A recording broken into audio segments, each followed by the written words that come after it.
in the interest of winning the most clickbaitiest title award, here's what I pitched Colin when he approached me a couple weeks ago to do a lightning talk. The joke was on me, though, since I promptly got promoted to do a full-length talk. So I'm going to pivot this a little bit, and this is going to be the story of Dynasty Process, which is the app that launched my data science career, and some of the lessons it taught me along the way. And we'll get back to the 95,000 thing in a bit. Okay, so how it all started. In the before times, I did my undergrad in commerce in Ottawa, Canada. I joined the family business in residential rentals, and I was a property manager for over 6 years. And I absolutely hated it. My escape was fantasy football, American, of course. I was constantly daydreaming about things like, how do I build the best teams? How do I make better fantasy football trades? How much better is my team than my friends? Of course, I had a problem. I had way too many fantasy leagues.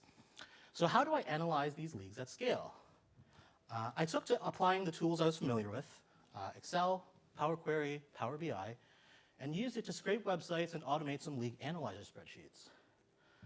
Of course, I over-engineered this, which was probably going to be a trend that I was forecasting. And so I spent so much time that I began sharing them on Reddit in a few niche communities, and built up a bit of a following. Ready, Karma. So here's a snippet from a web page that I put together that's like instructions for using the spreadsheets that I built. They were pretty complex spreadsheets, and they did a lot to help people with their fantasy teams. But they were quite finicky to use because they specifically relied on having a recent-ish installation of Excel on Windows because it needed Power Query, which was at the time only available on Windows. So they couldn't access it on Mac, you couldn't access this from Ubuntu, you needed to have Excel on Windows. And so of course, this was a problem. And so my friend Joe offered to make me a web front end for it. Here's us at PositConf a couple years ago. So that anyone on the internet could use my tools from their browsers rather than from a specific Excel version and operating system combination. He had been learning R in his graduate studies and wanted to try his hand at a Shiny app. So we cobbled together the first iteration. I used Power Query to push my process data into a CSV. He wrote some Shiny code to display it. We went back and forth on the interface design and features. And one day, after a long development period, probably a couple months, we were finally ready to share it with the world. Of course, here's what the app ended up looking like after we deliberated and went back and forth on features and et cetera. Of course, I didn't actually save a screenshot, so we got to thank Wayback Machine for having a screenshot altogether. And naturally, as the one who had built up the Reddit following, it was my job to release it. I woke up bright and early, drafted the body of the Reddit post, checked the app once, twice, a third final time for any last-minute bugs that I could find. I waited for the time that I had superstitiously picked out as the, quote, optimal time for Reddit post visibility, and I hit the post button. Does anyone want to guess what happened next? Nothing. Barely a few hours later, Reddit had hugged the app to death. So many users had visited it that the app had crashed. I had a ton of upvotes, dozens of comments, and a newfound desire to learn how to fix this app so that it could actually meet all of this demand. I didn't know it then, but I was hooked. My new life as a production R engineer was just beginning. Fast forward to 2024, the Dynasty Process app still lives on, that original calculator app that I put out, with over 100,000 unique monthly users still using the app today. I know that because I took this screenshot this morning. So yeah, this app that I did as a hobby now has 100,000 users every month. Pretty cool. So this motivates the question, what lessons have I learned from building and scaling Dynasty Process? Let's dive into a couple of the interesting ones. The first, and actually the most important one in my opinion, is learning to run your own Shiny server.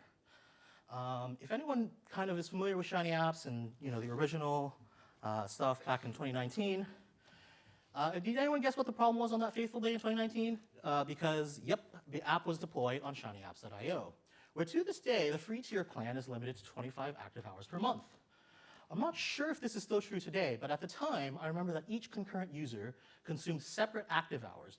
So if you put anything anywhere and it reached even a modicum of virality, you ran out of active hours lickety-split. Shiny Apps.io also limits the number of apps you should serve simultaneously, and we had ambitions of serving many, many apps.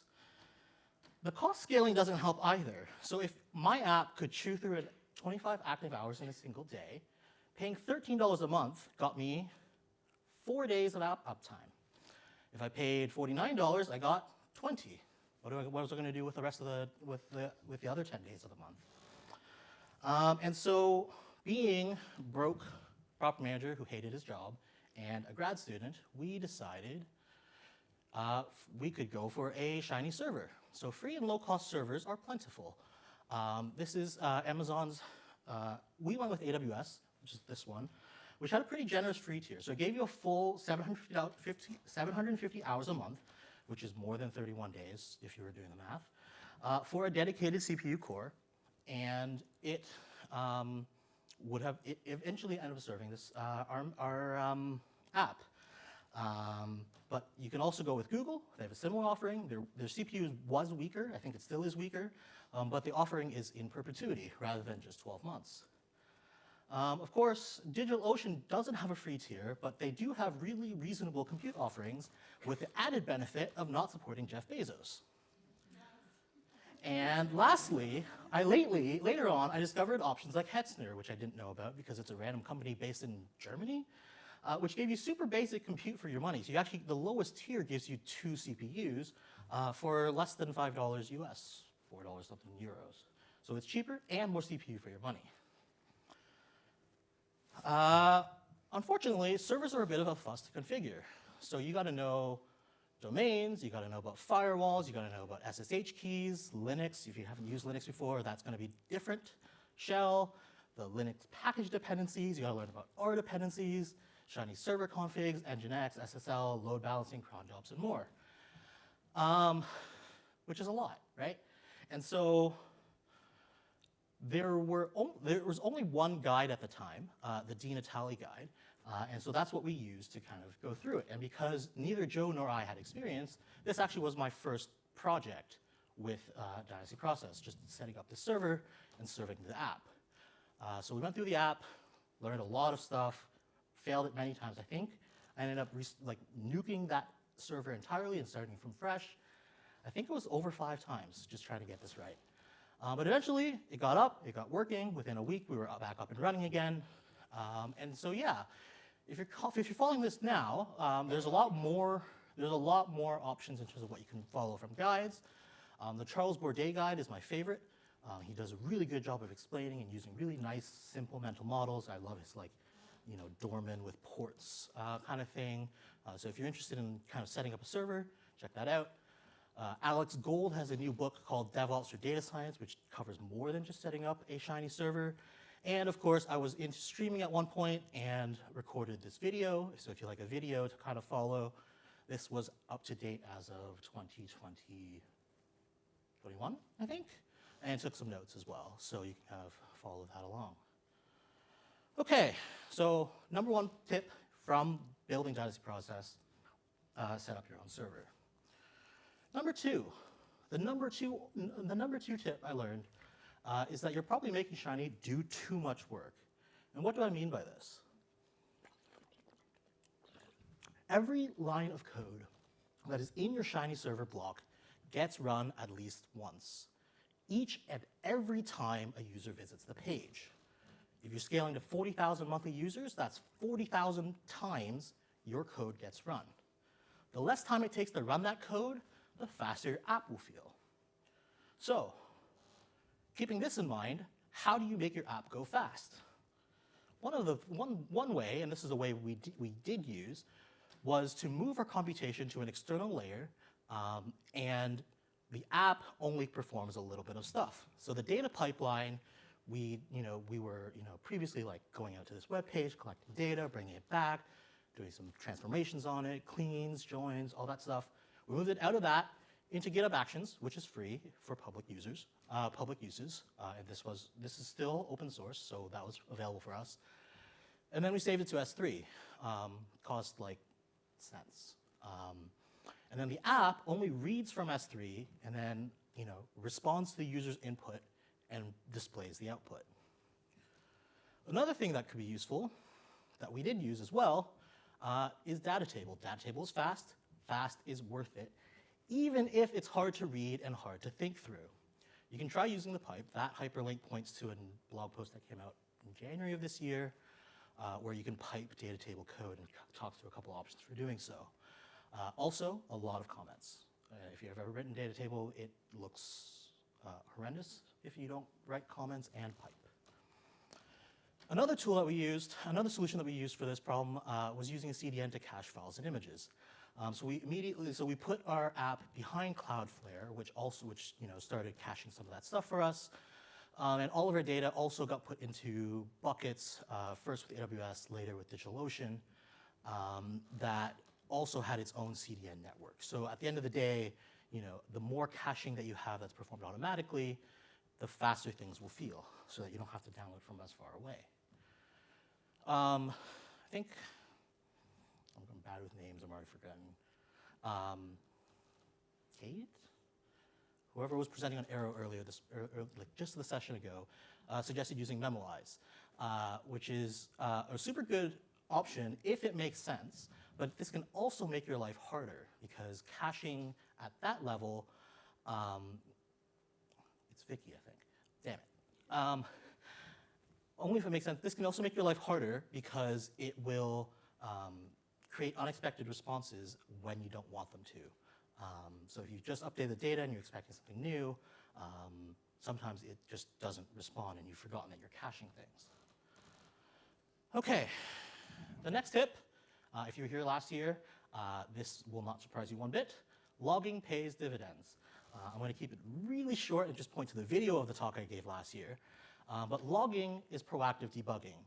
When you have n thousand users, they're going to complain about the bugs incessantly. And setting up good logging can help you fix bugs quickly. You can find the talk there. I think there's a GitHub repo. That links to a GitHub repo, but there's also a YouTube video as well. Okay, the next thing I want to talk about is that the most useful apps help you make a decision. We made a lot of apps in our kind of journey there. And here's kind of a list of the apps that we made, approximately. I think we made more, but the relative success of Dynasty Process apps. We put our database in a browser with a data table, and we called it the database app. You can look stuff up. Nobody used it. The next thing was like, well, these players are similar, so you should go for this player instead of this player because they're cheaper or whatever. A little more users. Is my team good? Everyone loves this one. Is my team good, etc. This also helps you, in Dynasty, you position your team or whatever, and you just kind of start making decisions with that. But by far, the one that, by a million times of all the other apps, should I make this trade, was the #1 success. And so the lesson I think here is that dashboards are cool, but always design your apps with whatever user decision is going to happen with it. So if you don't think about, okay, the user's going to do this when they see this, you're pinning yourself into useless dashboard land, or dashboard that lives on the back of a screen that nobody does anything with. Okay. The next tip, and we're going through these really quick. I have no idea how much time I've used. Is tailoring your user experience. So I put Google Analytics in early on, and this is kind of one of the outputs that I discovered in 2020. Not exactly the output because I don't have access to Google Analytics from that time anymore, but this is roughly the same thing, which is, which users should I be designing my app for? It says 75% are on mobile, 25% are on desktop, and 0.5% are on tablet or other.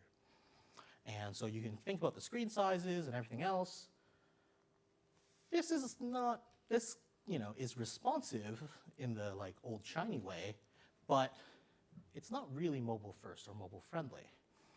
So in 2021, I had this bright idea. I want to refactor it. Try to get it to play. because I think we have time. And no audio. Cool. And so Shiny Mobile came out right around here, or at least became popular right around here.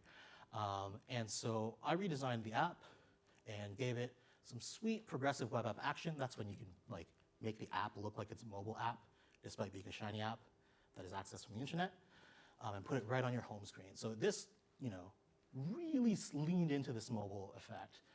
And the net effect of doing this refactoring, it jumped from kind of like, it settled around 40,000 monthly users, and then by the end of 2021, it hit 200,000 monthly users, which gave me a whole new set of problems. So we'll talk about that in a bit. But yeah, I was pretty proud of this video when I recorded it and sent it out, and I think it's fun to look back at. Okay, where are we going? Hello. Cool. The other thing that like web analytics lets you do is leverage what you know about your users. So, do we notice anything interesting in this web traffic plot? This is a one-day. This is 24 hours worth of requests through Cloudflare, and you'll notice I took this when I was in Toronto on the flight out, that at roughly 9 p.m. there's a big drop-off. And roughly 7 a.m., it roughly goes back up again. That is because, yep, it's a big US-based audience, shocker. And so one of the bright ideas I had about doing this was, well, what if I just reduce the amount of compute that's available at night? And so I wrote some code, put it in GitHub Actions, and every night it turns down the compute to 1 core. It starts at 3 cores, and it goes down to 1 core, and then in the morning, it goes back up to 3. Net effect, you save 2/3 of the cost each night, which is, for about roughly an 8-hour period, a 20% cost savings. Yeah, which is, not insignificant for a person paying this out of pocket. Sorry, the last tip is to start from where you are, because there's always so much to learn and so much to try.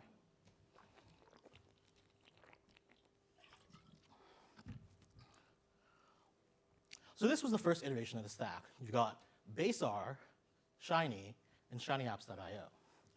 And actually, I didn't even know any of that. I had not yet written a single line of R at this point with this first app out. So by getting into the deployment, drew me into learning R, drew me into learning Shiny, and you graduate to better tech when you need it. We didn't follow all of these paths, but certainly I looked at that base R code, I didn't understand a single thing was happening, rewrote it in typers, pronto. The other thing that happened, we set up Shiny Server, which I had just finished telling you about.